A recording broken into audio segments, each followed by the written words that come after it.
Good evening po sa ating lahat. Narito na naman po muli tayo upang makapakinig at makapag-aral ng salita ng Diyos. Kaya maraming salamat po sa mga naka-join sa YWAV Online Youth Fellowship ngayong gabi.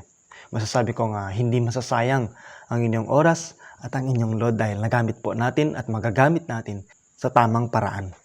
At ngayong gabi, naniniwala po ako na mayroon po muli tayong kapupulutang aral mula sa salita ng Diyos.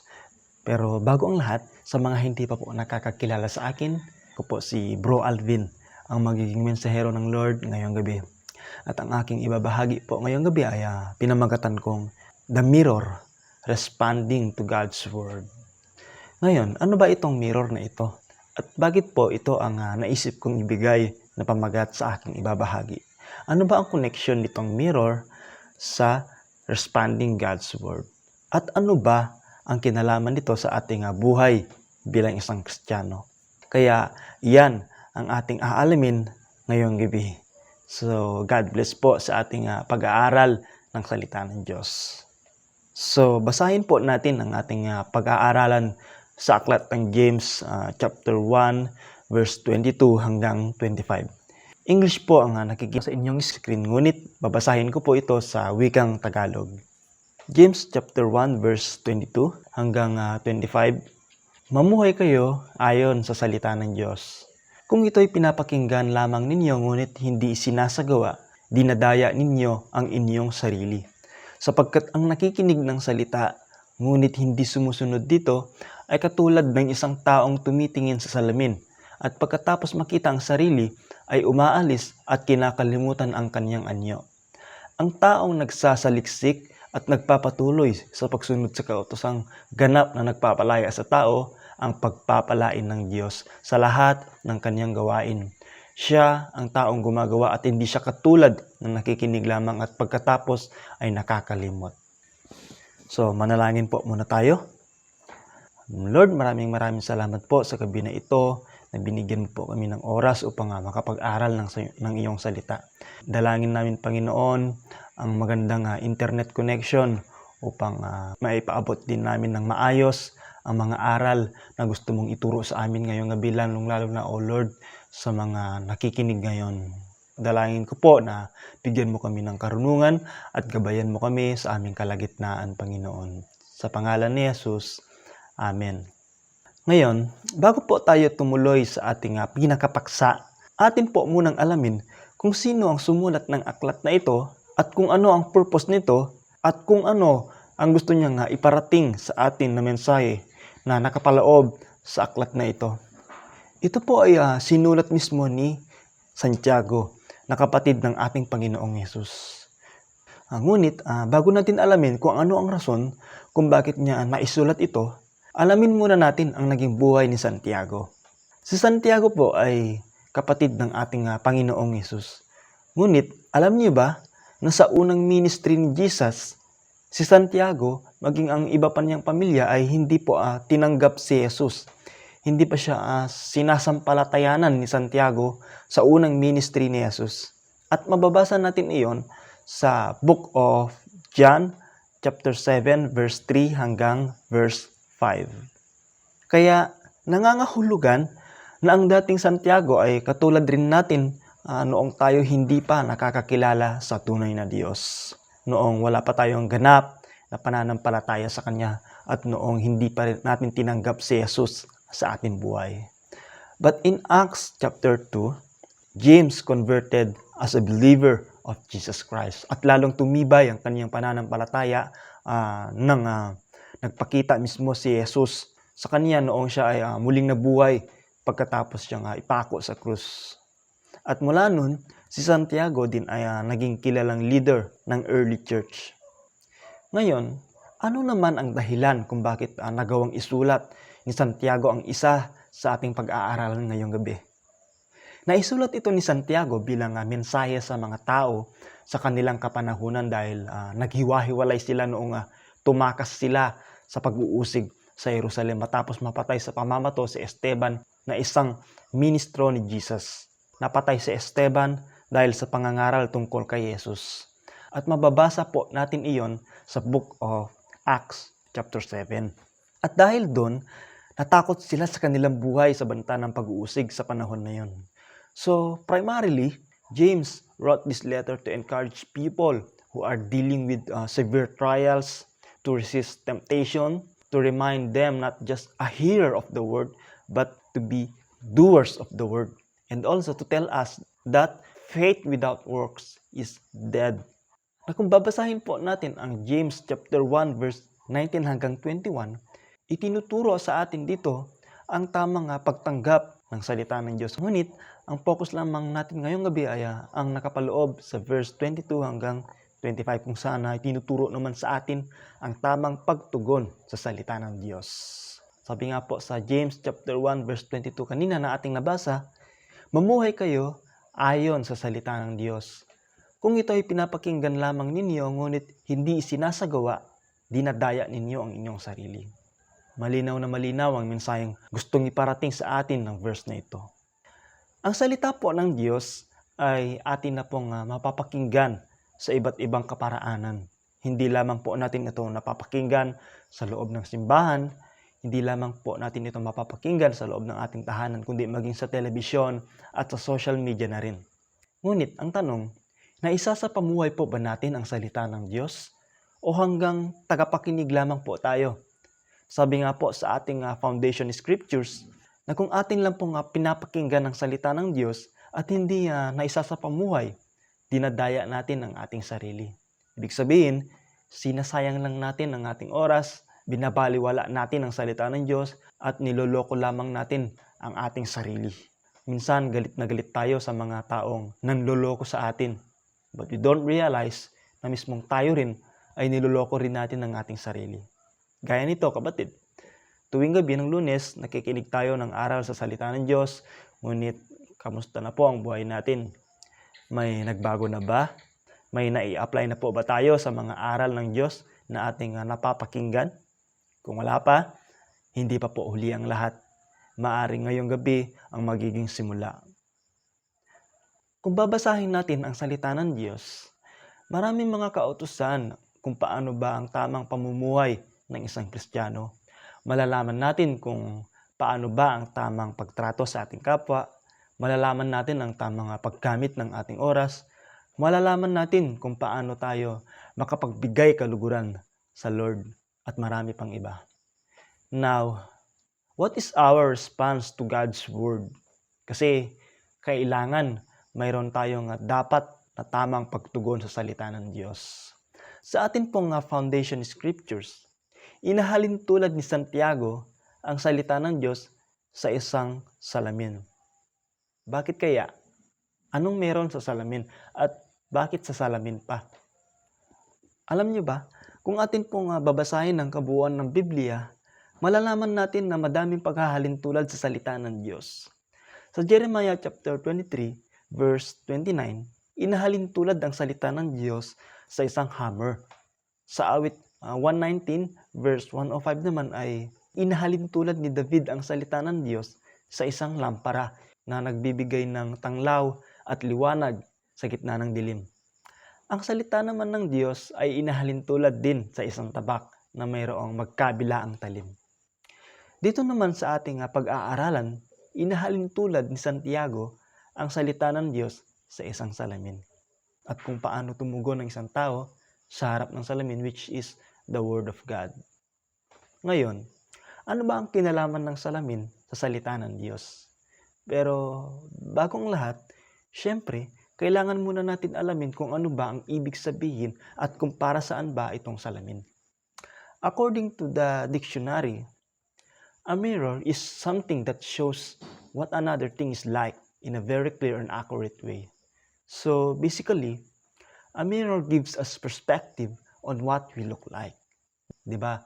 Kapag humaharap tayo sa salamin, ang salamin ang nagpapakita sa atin kung maayos ba yung hairstyle natin, kung okay ba yung haircut natin, yung mukha natin, at hindi lang yun dahil pinapakita rin ng salamin kung maayos ba yung bihis natin. Kaya mahalaga ang salamin dahil siya ang nagpapakita kung mayroon ba tayong dapat na gawin para ayusin kung ano man yung mga bagay na hindi maganda sa atin kapag tayo'y nananalamin. Halimbawa, Kung walang salamin, hindi natin malalaman kung may something wrong ba sa ating mukha, kung may naiwan pa ba na kain sa ating bibig, kung may nakasabit pa ba na kulangot sa ating ilong, kung may dungis sa ating mukha, at kung bagay ba o hindi bagay sa atin ang suot nating damit. At alam nyo ba na ang isa sa pinakamagandang katangian ng salamin, hindi siya nagsisinungaling. Pinapakita nito ang ating totoong anyo kapag tayo po ay nakaharap sa salamin. Again, the mirror does not lie to you. It reflects you exactly as you are. At ganun din po ang salita ng Diyos. We see ourselves as we are in the Word of God. Sabi nga sa isang quote, there is a spiritual mirror that we can look into that will show us who we are. The mirror is called the Word of God. Amen. Ang salita po ng Diyos ay atin pong mababasa sa ating Biblia. This is the only book not just to show who we are, but it can also read ourselves. Ngayon, tama ang paghahalin tulad sa salita ng Diyos sa isang salamin. Kapag nagbabasa po tayo ng salita ng Diyos, malalaman din natin kung ano ba yung mga dapat nating baguhin at kung ano ba yung mga dapat isaayos sa ating buhay. Ngunit, hindi po lahat ay naglalaan ng oras upang ayusin at baguhin ang kanyang buhay, ang kanyang sarili, matapos siyang makabasa at makarinig ng salita ng Diyos. Kaya ayon kay kapatid Santiago, may dalawang larawan ng taong tagapakinig at kung paano sila tumugon sa salita ng Diyos. First is the hearer only. Hearers only of the word take a quick glance but don't do anything to fix what they see. Sabi nga sa verse 23, sapagkat ang nakikinig ng salita ng Diyos, ngunit hindi sumusunod dito, ay katulad ng isang taong tumitingin sa salamin at pagkatapos makita ang sarili, ay umaalis at kinakalimutan ang kaniyang anyo. Ang taong ito ay hindi lamang pala niya niloloko ang sarili, kundi nakakalimot rin. At siya ay maihahalin tulad sa isang tagapakinig ng salita ng Diyos, ngunit hindi niya ina-apply sa kanyang buhay ang mga narinig niyang aral mula sa salita ng Diyos. Hearers only of the word forget what they heard. Naranasan mo na ba magbasa ng Biblia and then mag-pray? Ngunit pagkaraan ng isang gabi o isang araw, nakalimutan na natin ang ating binasa. Or yung nakinig ka sa preaching ni pastor, tapos pag-uwi mo or pagkaraan ng isang araw, nakalimutan mo na yung mga naituro sa iyo ng salita ng Diyos. Alam niyo mga kapatid, wala tayong ibang ginawa kundi mag-aral na mag-aral at makinig ng salita ng Diyos linggo-linggo. Ngunit mayroong nangyaring magandang pagbabago na po ba sa ating buhay? O hanggang ngayon ay isang tagapakinig lamang pa rin tayo? Kumbaga, narinig natin sa ating kanang tenga at lumabas lamang sa ating kalaywang tenga. Ano ang ibig kong sabihin? Narinig lang natin ngunit walang application na nangyari. Dinadaya lang natin ang ating sarili. Sinasayang lamang natin ang ating oras sa pakikinig kung wala naman tayong nai-apply sa ating buhay. My dear brothers and sisters, if we do not do anything about it, we are like the man who looks in the mirror and sees what he ought to do, but he goes on and forgets about it. Kaya sabi pa roon ay, hearers only end up deceiving themselves. Iyan po ang unang paglalarawan sa taong nakikinig ng salita ng Diyos, ngunit hindi isinasagawa. Ngayon naman, ang pangalawang inilarawan ni Santiago, kaya matapos makapakinig ng salita ng Diyos, ay isinasagawa niya yung mga nakapaloob sa kanyang nabasa at narinig. Siya ang active doer. Sabi sa verse 25, ang taong nagsasaliksik at nagpapatuloy sa pagsunod sa kautosang ganap na nagpapalaya sa tao ang pagpapalain ng Diyos sa lahat ng kaniyang gawain. Siya ang taong gumagawa at hindi siya katulad ng nakikinig lamang at pagkatapos ay nakakalimot. Ito yung taong nananalamin na kapag nakikita niyang may dungis sa kanyang mukha, may mali sa kanyang pananamit, ay naglalaan siya ng oras para ayusin ang kanyang itsura. Ganon din naman sa salita ng Diyos. Ganon, he looks intently at the Word of God. Sinisiyasat ng taong ito kung mayroon bang mali at dapat na ayusin sa kanyang buhay. na kung ano man yung ating mga napapakinggan na talagang natamaan yung ating mga maling gawa, ay kailangan natin baguhin ang ating sarili at ayusin kung ano man yung mga mali na iyon sa ating buhay. Iyan ang tamang pagtugon sa salita ng Diyos. Napakaganda ito sa Ingles, sabi doon, "But whoever looks intently into the perfect law."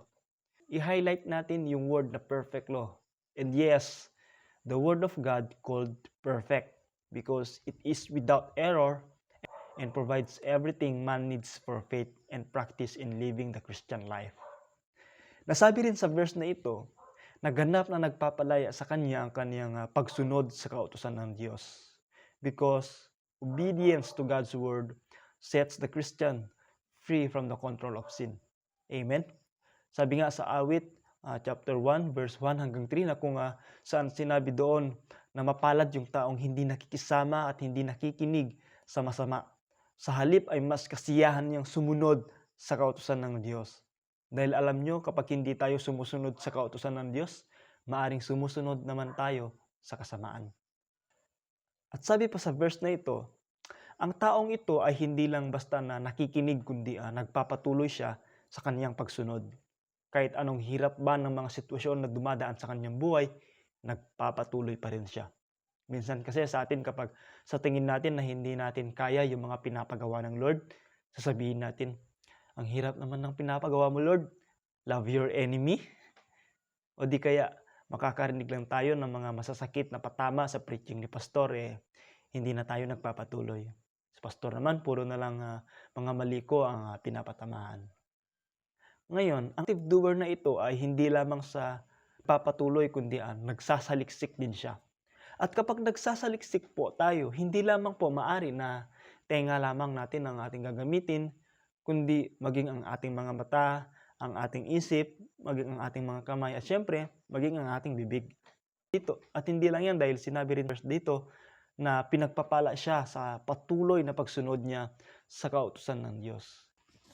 Hindi lang yung financial ang i-bless ng Lord. Hindi lang yung studies, hindi lang sa trabaho, hindi lang sa family, kundi sabi doon, pagpapalain siya ng Diyos sa lahat ng kanyang gawain. Amen? Hallelujah. Kaya kapatid, do you want God's blessing in your life? Kung yes, sumunod muna tayo sa salita ng Diyos, dahil ang tunay na batayan upang pagpalain ng Diyos ay hindi lamang sa pagbabasa at pakikinig ng kanyang salita, kundi sa kung paano natin isinasagawa ang mga nakasaad dito. Kaya nga, sabi nila, obedience to God's word brings blessing. Disobedience to God's word brings destruction. At syempre, hindi naman po tama na kaya lamang tayo sumusunod dahil may hinahabol tayong blessing. Sinasabi ko po sa inyo, hindi natin kayang habulin ng blessing. Ang tanging dapat lamang natin gawin, obey the word of God and blessings will follow you. Amen? So, what is your response to the word of God? Ikaw ba'y tagapakinig at pagkatapos binabaliwala at kinakalimutan?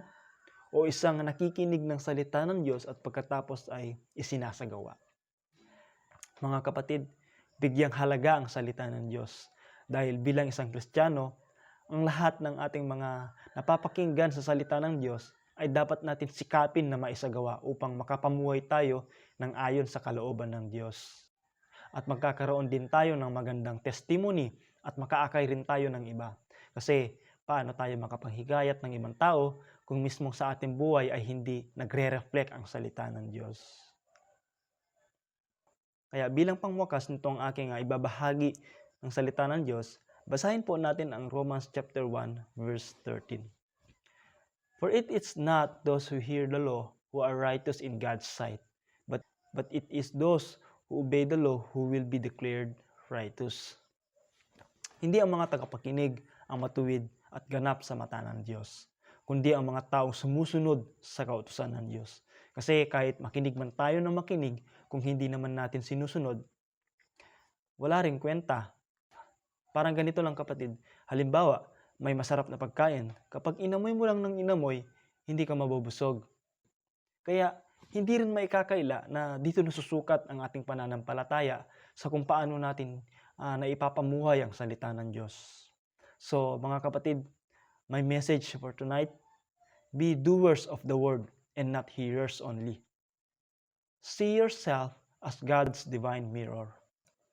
Don't just listen to God's word. Meditate on it and also had to take action and do God's word in our lives. Because growing faith comes from hearing and doing God's word. God doesn't just want us to hear His word. He wants us to heed it too. Kung nais natin nga mapatibay ang ating pananampalataya, kailangan balansehin po natin ng pakikinig at ang pagsasagawa. God's word is like a mirror that always reflects the truth. It shows us what our sins are and also what we can be in Christ's righteousness. At kung paano natin inaayos ang ating sarili sa harap ng salamin, ganun din po sana kapag tayo'y nakaharap sa spiritual na salamin, which is the Word of God, the spiritual counterpart of the mirror. But this mirror reveals not only what we actually are, it shows us also what we can become by the grace of God. Kaya kapatid, bakit hindi natin subukan alamin at siyasatin ang ating sarili if we look into the mirror of God's Word upang makita natin kung ano ba yung mga dapat baguhin at ayusin sa ating buhay. So, ayan lamang po ang kabuuan ng aking sharing ngayong gabi. Maraming salamat po sa paglaan ng inyong oras upang makapakinig ng salita ng Diyos. Again, good evening po sa ating lahat. God bless and Shalom.